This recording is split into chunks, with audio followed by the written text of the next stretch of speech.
Holidays-nale, அது நம்ம GT Holidays தான். GT Holidays, South India's #1 travel brand.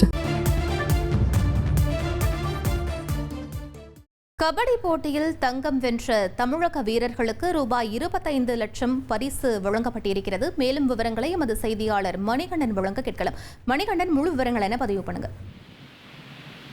பஹ்ரைன்ல நடைபெற்ற யூத் ஏசியன் கேம்ஸ் விளையாட்டு போட்டிகள்ல இந்திய அணி ஆடவர் மற்றும் மகளிர் கபடி போட்டிகள்ல தங்கப்பதக்கத்தை வென்றிருக்கிறது. கிட்டத்தட்ட 12 ஆண்டுகளுக்கு பிறகாக இந்த போட்டிகள் இந்த ஆண்டு நடைபெற்றது. இந்த நிலையில இந்த 2 அணிகள்லயுமே ஆடவர் அணியில திருவாரூரை சேர்ந்த அபினேஷும், அதே போல சென்னையை சேர்ந்த கண்ணகி நகர் கபடி வீராங்கனை கார்த்திகாவும் இடம்பெற்றிருந்தனர்.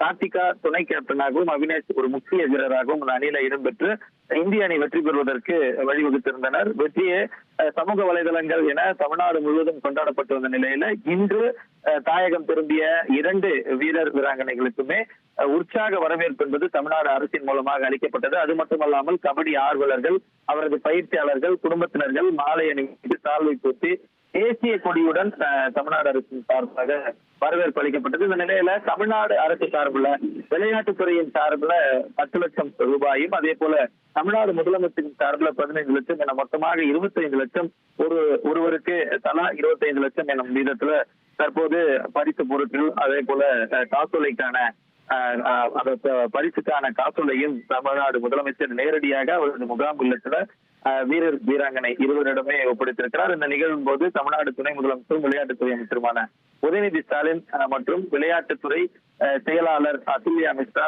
உறுப்பினர் செயலாளர் மேகநாத் ரெட்டி உள்ளிட்டோர் இருந்திருக்கின்றனர்.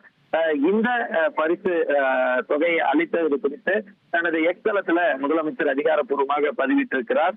பஹ்ரைனில் நடைபெற்ற ஆசிய இளையோர் விளையாட்டு போட்டியில தங்கம் வென்ற கபடி வீரர் கண்ணகி நகர் கார்த்திகா மற்றும் திருவாரூரை சேர்ந்த அபினேஷ் மோகன்தாஸ் ஆகியோர் சென்னை திரும்புவதும் நேராக எனது இல்லத்துக்கு அழைத்து பாராட்டி இருவருக்கும் தலா 25 லட்சம் ரூபாய் உயரிய தொகையை வழங்கினேன். கண்ணகி நகருக்கு நான் சென்ற போதெல்லாம் அங்கு வசிக்கும் மக்கள் என்னிடம் வைத்த கோரிக்கைகள் எல்லாம் நிறைவேற்றி தர உத்தரவிட்டிருந்ததை நினைவு கூர்ந்து, உங்கள் ஏரியாவில் இப்ப பிரச்சனைகள் தீர்ந்திருக்கா என்று கார்த்திகாவிடம் கேட்டேன். கடந்த 4 ஆண்டுகளில் பெருமளவில் கண்ணகி நகர் முன்னேறிப்பதாக புன்னகையோடு சொன்னார். கார்த்திகா அவர்களும் அபினேஷ் அவர்களும் மேலும் சில உதவிகளை என்னிடம் கேட்டிருக்கிறார்கள், அவற்றையும் நிறைவேற்றி தருவோம் என அந்த பரிசு தொகை காசோலை வழங்கியதற்கான புகைப்படங்களை பகிர்ந்து எக்ஸ்தலத்துல தமிழ்நாடு முதலமைச்சர் அதிகாரப்பூர்வமாக பகிர்ந்திருக்கிறார். பஹ்ரைன்ல வெற்றி பெற்ற 2 பேருக்குமே தலா 25 லட்சம் ரூபாய் தமிழ்நாடு அரசின் சார்பாக உயரிய பரிசு தொகையாக வழங்கப்பட்டிருக்கிறது. விவரங்களுக்கு நன்றி மணிகண்டன். Holidays-nale, அது நம்ம GT Holidays தான். GT Holidays, South India's #1 travel brand.